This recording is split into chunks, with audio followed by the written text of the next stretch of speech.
In this video, I'm going to demonstrate the user interface controls on the AIR Studios Reverb. Located in the top left-hand corner, we have the LED light.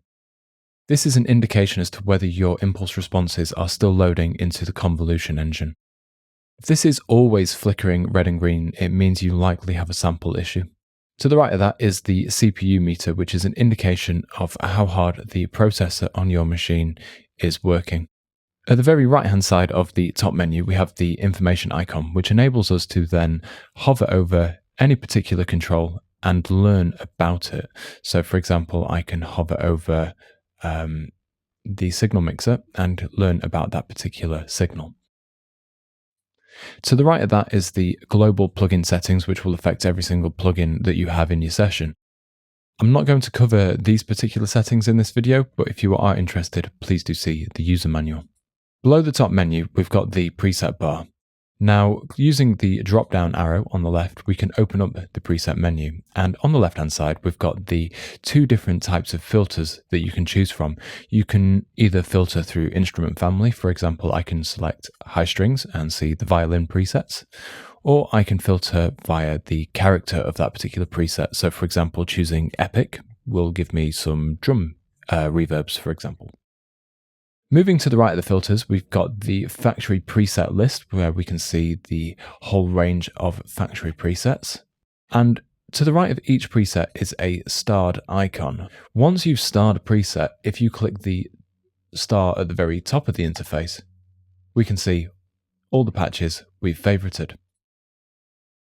If you click this save icon and type in a custom preset, that will then show up in the Users menu. You can use the clear button at the bottom of the preset menu to clear the list of filters that you have, or alternatively, you can just click off them. And if you click any particular preset once, the information icon at the bottom tells you about that particular preset. You can load a preset by double-clicking or clicking and pressing the load button. Next to the save icon is two arrows left and right, which allow the user to navigate up and down the preset menu, and that works within the filter itself. So if you've got Epic selected, it will only navigate up through the Epic filter. Moving down through the interface, we have the room controls. Now, these are the controls that allow you to modify things within the physical space. So this is a natural way of changing the reverberation characteristics of AIR Studios. On the left-hand side, we have the layout. So by default, this is usually in layout A, which is the way that engineers at AIR usually like to record. And it's certainly the way that Spitfire's libraries are recorded. However, if you flip to layout B, you get more of the Hans Zimmer room layout.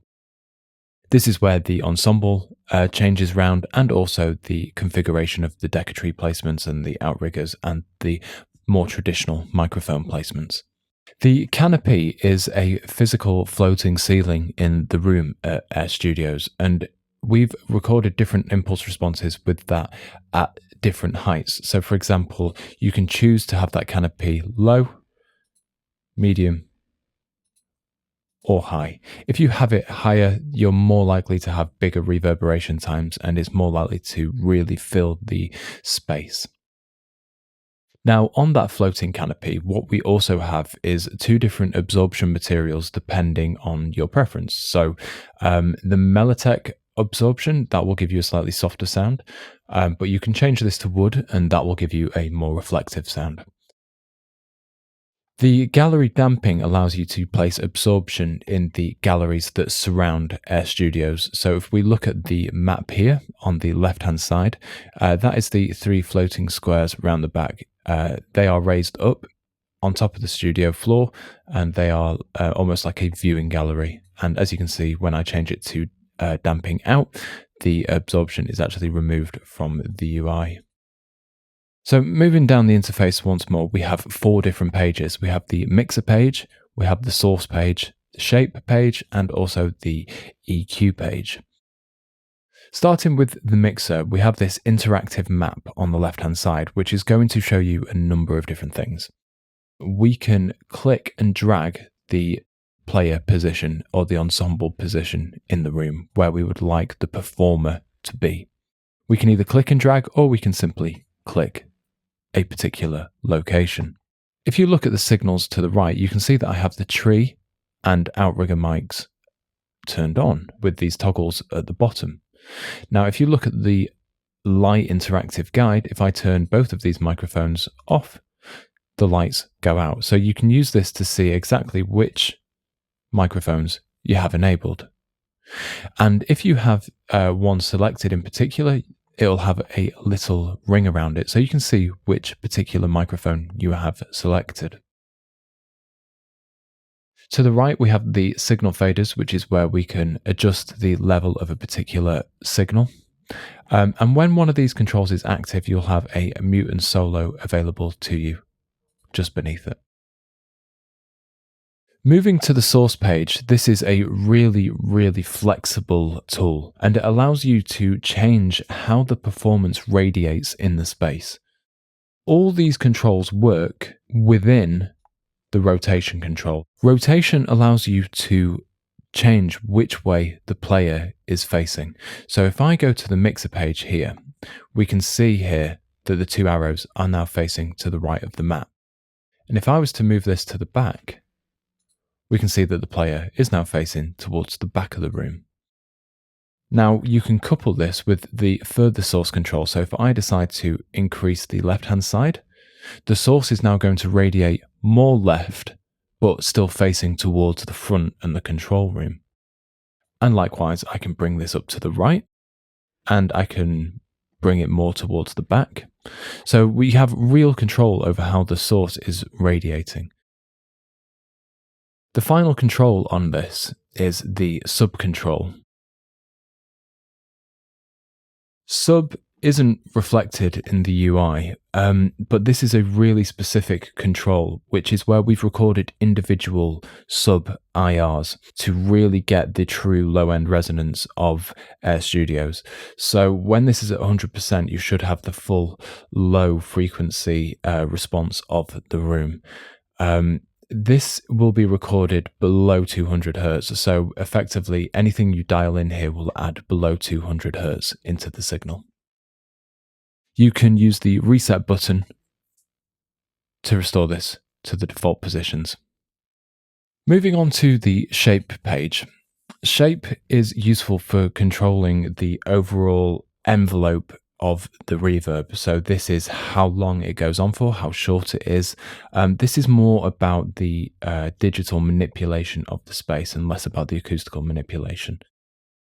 If we start in the left-hand side, we have the direct level. Now, direct level is going to introduce more of a transient response into the reverb. It's going to give you more of an initial attack. We have a mute button which controls that, so you can A/B a particular setting. The early level is going to increase the overall volume of the early reflections. So these are the first reflections in the room that hit very nearby materials. That's usually upwards to around 50 to 80 milliseconds.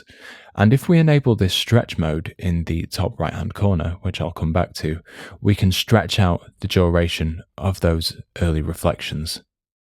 Increasing and playing around with that might be quite useful if you're creating more of a vintage drum chamber kind of vibe. The late level and the tail stretch do the exact opposite. So the late level will allow you to increase the volume of the later reflections in the room, which usually occur after 80 milliseconds and can be perceived as the reverb. If you increase the tail stretch of that, you will extend the overall reverberation time. And if you look at this now, in the bottom right hand corner, we can see that that's now nearly 4 seconds. But if I change this all the way down, it goes down to 2 seconds.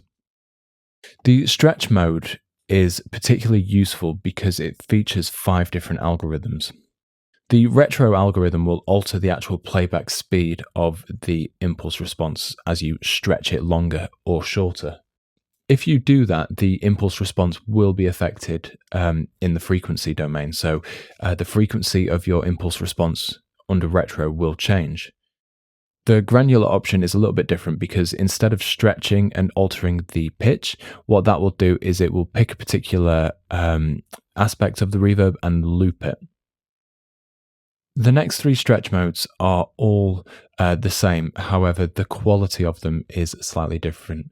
These three modes are elastic, meaning they won't change pitch, but the quality of them can sometimes affect how good the reverb actually sounds. So the complex high will take slightly longer to process and stretch out that tail, meaning it's a little bit more CPU intensive, whereas the complex low will operate the stretching a lot quicker, meaning it's less CPU intensive, but it's not as detailed, or it's a worse quality. Then finally, we have the EQ page, which is where we've got 5 different bands.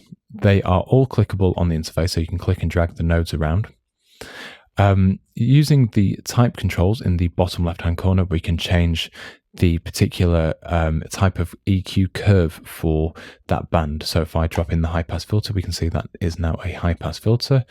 I can also change that to a low-pass filter and cut out everything. Each one is completely changeable, so every band can be the same. The routing control allows you to place the EQ curve either pre the reverb input or post the reverb output, which is really useful if you are trying to tailor the sound of your reverb. The reset button will allow you to make the reverb completely blank and go again. In the bottom right hand corner of the EQ, we have the frequency, gain, and Q information. These are all double clickable, so you can specifically target the frequency that you want. So you can type in, say, 800 Hertz, and you will move that to 800, and you could change the gain to, say, a 2 dB boost. The Q control will enable you to increase the steepness of that EQ curve. These three controls are also click and draggable.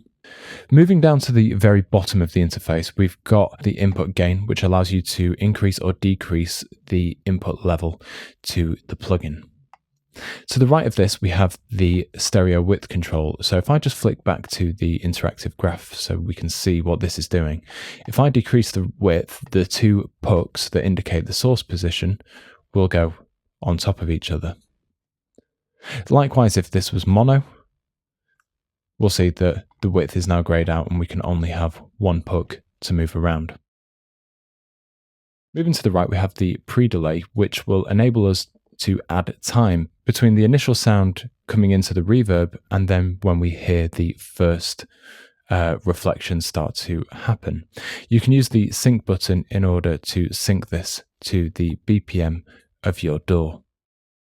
When the stretch mode in the shape page is active, you get the early stretch and tail stretch controls we've already discussed available at the bottom. If the stretch mode isn't active, that will be grayed out. To the right of this, we have the overall wet and dry mix control. So if you decided to apply this as a direct insert, you might want to reduce the mix, so the plugin also processes the direct dry sound through it as well. Then we have an overall output control to the right-hand side. Use this if you wish to increase the overall output level of the plugin. Any further questions about the AIR Studios Reverb, please don't hesitate to get in touch with us at spitfireaudio.com/support. Thanks for watching Spitfire Clips. Let us know if it was too long, too short, too fast, or too slow in the comments down below. Hit like if we answered your question, and subscribe for more clips, tips, tricks, and exclusive Spitfire content.